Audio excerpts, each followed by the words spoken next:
Welcome students. Today we will discuss another numerical which has been asked quite frequently in Rashtrasanta Tukadoji Maharaj Nagpur University examinations. So this is a continuous beam, 3-span continuous beam ABCD with span AB loaded with, let us say, a load of 10 kilonewtons acting eccentrically at 3 meters from A and 1 meter from B. Span BC is loaded with a triangular load, uniformly varying load with 0 kilonewton meter at B and 20 kilonewton per meter at C. Then span CD, as usual, we will take an anti-clockwise moment of around 24 kilonewton per meter, 24 kilonewton meter will take an anti-clockwise moment of 24 kilonewton meter acting at the center of the span CD. For the moment of inertia for span AB is 2I, for span BC is 1.5I, and for span CD is 3I, varying moment of inertia lengths. So this we need to analyze using moment distribution method. So as usual, our step 1 is not finding out degree of kinematic indeterminacy. Step 1 is determination of distribution factor. Determination of distribution factor. This is our step 1. As all of us know, it's not determination of degree of kinematic indeterminacy. So determination of distribution factor. So I just frame the table: joint A, joint B, joint C, joint D. At A there is only one member AB. At joint B there are two members BA and BC. So BA and BC are the two members at joint B. Joint C there are two members CB and CD. So CB and CD. And at joint D there is only one member DC. Now let me know your idea regarding relative stiffness of member AB. Yes, relative stiffness of member AB. We will apply the second condition: either of the end is hinged, and though B is considered to be fixed and C is considered to be fixed since they are internal joints, but A is an external joint and it is hinged, so it is 3I, 3 into I is 2I, 3 into 2I divided by 4 into 3I by 4L. L is also 4. So 3I by 4L. Similarly, member BA also 3 into 2I divided by 4 into length is 4. So 4 into 4. For BC, now what rule shall be applied for BC? B and C both are hinge joints, both are roller joints, but both are internal joints, and that is why the moment of inertia for BC, the relative stiffness for BC is I by L. I is 1.5I and L is 4. So 1.5I by 4. BC and CB are the same members. So 1.5 by 4. This is the relative stiffness of members BC as well as members CB. BC and CB are the same members. Now what about CD? Again we are applying the second rule, that is, if either of the ends is hinged, the moment of relative stiffness of the member is 3I by 4L. So 3I is 3I for the member CD divided by 4 into 4L, 4 into 4, that is 3I by 4L. Similarly for DC also 3 into 3I divided by 4 into 4. So these are all relative stiffnesses we have found out by our rules. All of us know the rules. Now what is the total relative stiffness? Total relative stiffness is the concept of relative stiffness acting at the joint. So I can calculate the total relative stiffness acting at the joint. Now the total relative stiffness acting at the joint, now see, total relative stiffness acting at a joint, it is 3 into 2, that is 6I by 16. So 6 divided by 16, that comes out to be 0.375I. 0.375I. So total relative stiffness is 0.375I for AB. For BA also 0.375I. This is the total relative stiffness. Now 1.5I by 4, so 1.5 divided by 4, that is equal to again 0.375. So it is again 0.375I. Total relative stiffness 0.375I plus 0.375I. So total relative stiffness at B, this is equal to 0.375 plus 0.375. I will add this plus 0.375. That comes out to be 0.75I. Total relative stiffness at B is equal to 0.75I. For AB it is 0.375. For BC naturally 0.375. For BA, for BC it is 0.375. For CB also it is 0.375 I. Now for CD it is, let us 3 into 3 9 by 16, 9 divided by 16, that comes out to be 0.562 I, 0.562 I. So if I add these two, I will get total relative stiffness at C plus 0.375, that comes out to be 0.937 I, 0.937 I. Total relative stiffness at C is 0.937 I, and at D it is 0.562 I. So that's all. So total relative stiffness at A is 0.375 I. Total relative stiffness at B, at joint B, is 0.75 I. We know, so total relative stiffness is the concept associated with a joint. Total relative stiffness at joint C is 0.937 I, and total relative stiffness at joint D is 0.562 I. Now let us find out the distribution factors. The distribution factor, naturally for joint A, it is relative stiffness divided by total relative stiffness, it is equal to 1. Similarly for joint D, it is relative stiffness divided by total relative stiffness, it is 1. Now for BC, we know half is contributed by BA, half is contributed by BC. So the distribution factors are 0.5 and 0.5 respectively, because they contribute equally to the joint B. Now for CB, we have to calculate 0.375 divided by 0.9375. That comes out to be 0.4, and for this 0.5625 divided by 0.9375, that comes out to be 0.6. We have seen the total summation of distribution factors at a joint equal to 1. In both the cases it is satisfied, our calculations are correct. So we have calculated the distribution factors for all the members. Now we will go to the step 2. Step 2 is fixed end moments. Calculation of fixed end moments. Now we will calculate the fixed end moments for various spans. So for span AB, I know if I fix the span AB like this, if I fix the span AB, and this is 10 kilonewton acting at a distance 3 meter from A and 1 meter from B, this is A, this is B, I know MFAB, fixed end moment AB, MFAB is equal to minus WAB square upon L square. That comes out to be minus 10 into A is 3 into 1 square divided by 4 square, L is 4. So MFAB comes out to be, MFAB is equal to, I will calculate, it is 10 into 3 into 1 divided by 16, 4 square is 16, that comes out to be minus 7.5 kilonewton meter. Negative sign because MFAB is anti-clockwise. MFBA, now MFBA is equal to plus WA square B divided by L square. I know plus 10 into 3 square into 1 divided by 4 square. I will calculate it, MFBA, that comes out to be, you can see MFBA is equal to 10 into 3 square is 9 into 1 divided by 16, that comes out to be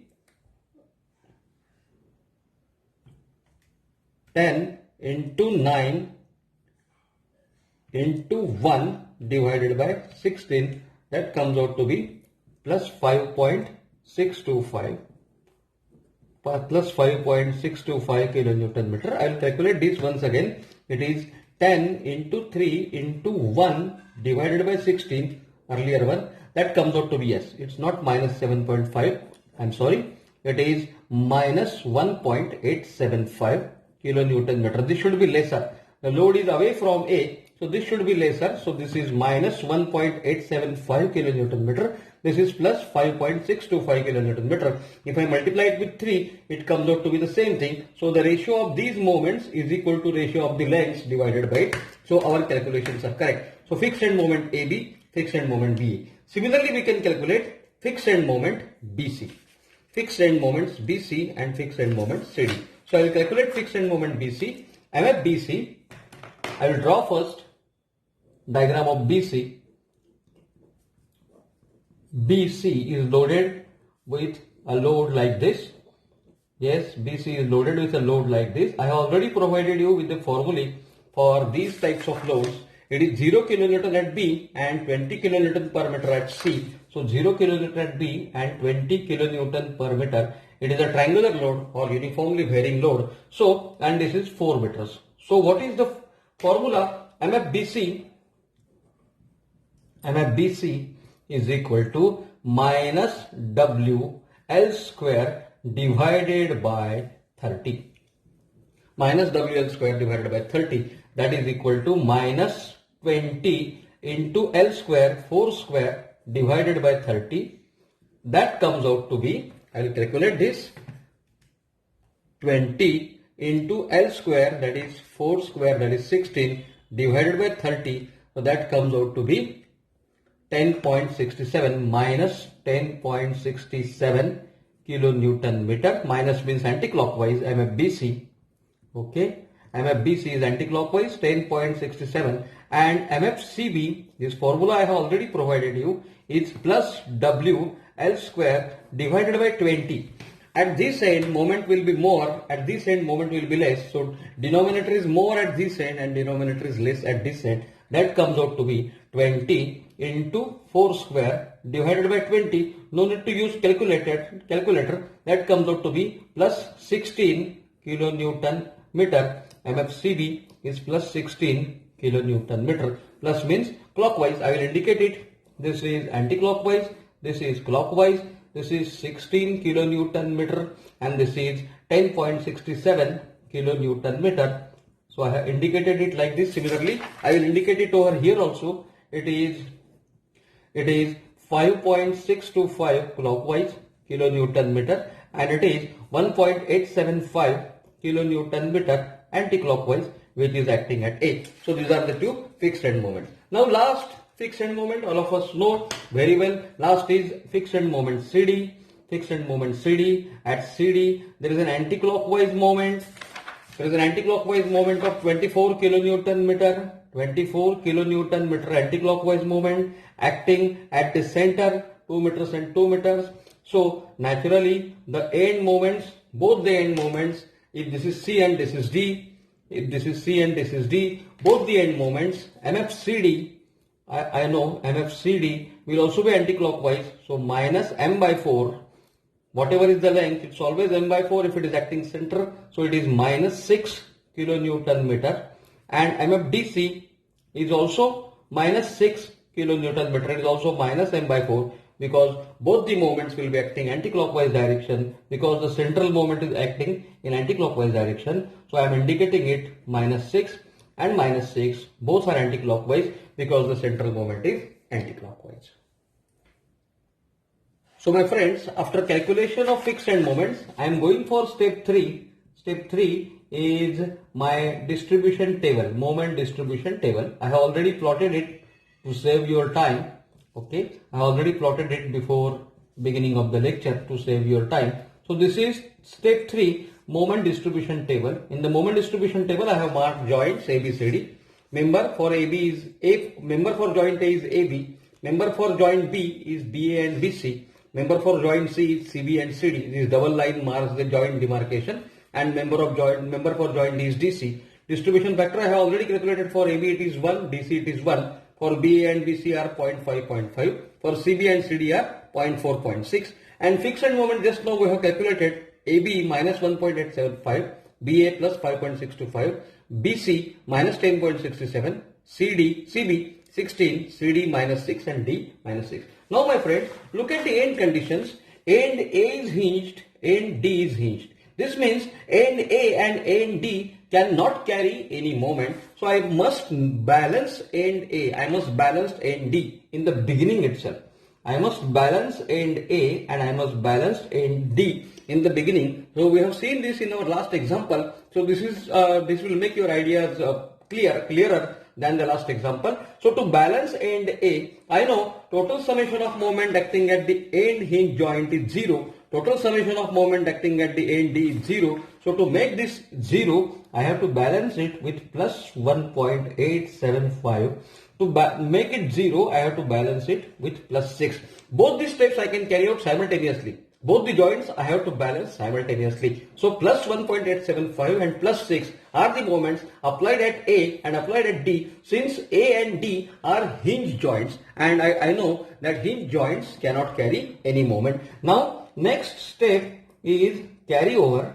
Now what is the carryover from AB to B? Half will be carried over because B is considered to be fixed. And from DC to C, again half will be carried over because D is considered to be fixed. So that is 1.875 divided by 2, that I will calculate 0.937. So plus 0.937, this is the carryover, and plus 6, half will be carried over at C. So this is my first iteration, this is my first step. Before beginning of my any further iterations, I have balanced joint A by applying opposite moment to the fixed end moment. I have balanced joint D by applying opposite moment to the fixed end moment, because I know my joint A and my joint D are hinged joints and they do not carry any moment, and that is why I have balanced it, and now I have carried over the half the carryover from AB to B and DC to C, because B and C are considered to be fixed joints because they are internal joints. So this is my first step. Now I need to balance. Now I need to take a stock of situation. What is the imbalance created at every joint?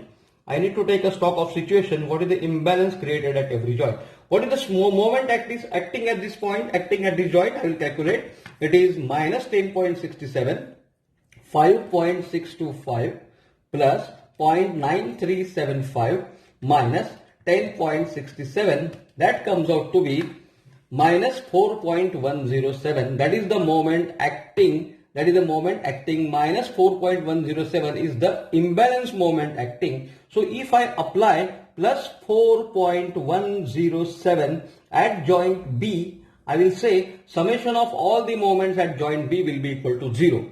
Because B, though it's an internal joint, it's an internal hinge. It's a hinge joint which is acting, hinge support which is acting internally. If I apply, MBA should be equal to MBC. If I apply the balance moment of 4.107, the total summation of moment acting at B should be equal to 0. So if I apply this plus 4.107, summation of moment acting at B will be equal to 0. That is what is my end condition says. Similarly, what is the imbalance created at this 16 at joint C? 16 plus 3, 19 minus 6. So the total moment acting is 19 minus 6 is 13 kilonewton meter is the moment. If I apply minus 13 kilonewton meter at C, the total will be minus 13 minus 6, that is minus 19 plus 3 plus 16. Total summation of moment acting at C is equal to 0. So this is the balance moment I have applied. Now I must distribute this balance moment in the proportion of the distribution factor in the member. This is the moment I have applied at joint B. This is the moment I have applied at joint C. These balance moments are also called as unlocking moments. So I have applied unlocking moments at joint B and joint C. I must distribute them in the distribution in the proportion of distribution factor. So minus 4.107 divided by 2. 0.5 is the distribution factor. So that is, in this, it is plus 2.053 plus 2.053 because it is distributed in the proportion of the distribution factor. Similarly, minus 13 into 0.4. So 13 into 0.4, that comes out to be 5.2. So minus 5.2, and 13 into 0.6, 13 into 0.6, that comes out to be minus 7.8. Minus 7.8. I have distributed this 13 in the members CB and CD in proportion of their distribution factor. So this 13 is distributed, this 4.107 is distributed. So this is distribution in the first iteration. This is the distribution in the first iteration. Now my friends, I know if I take the summation, all joints will be balanced. All joints will be balanced, but this carryover makes the difference. It plays the spoil sport. So what is the carryover from BA towards A? Yes, you have judged it right. It is 0 because A is hinged. What is the carryover of CD towards D? It is 0 because it is hinged. What is the carryover of BC to C? Yes, it is half. So 2.053 divided by 2, half will be carried over because it is fixed. Internal joints are considered to be fixed. It is plus 1.026, and what is the carryover of minus 5.2? It is minus 2.6. So this is my first iteration. At the end of first iteration, I get summation of moment at A is equal to 0, summation of moment at D is equal to 0. But what was the moment acting at B? Moment acting at B is 2.6. So I need to balance it in my second iteration. Moment acting at B is 2.6 and moment acting at C is plus 1.026. So these are the imbalanced moments, these are the locking moments. I must unlock them by applying balance moments. Now I am applying balance moment. This is imbalance minus 2.6. So I am applying plus 2.6 at B and applying minus 1.026 at C. If I apply this, these locking joints, this locking effect will be nullified and these joints will be unlocked. Now again I will carry out distribution. So distribution in the proportion of the distribution factor. 2.6 will be distributed in distribution factor 0.5. So half will be distributed in both the members, plus 1.3 and this minus 1.026 into 0.4, that comes out to be minus 0.411 and 1.026 into 0.6, that comes out to be minus 0.615.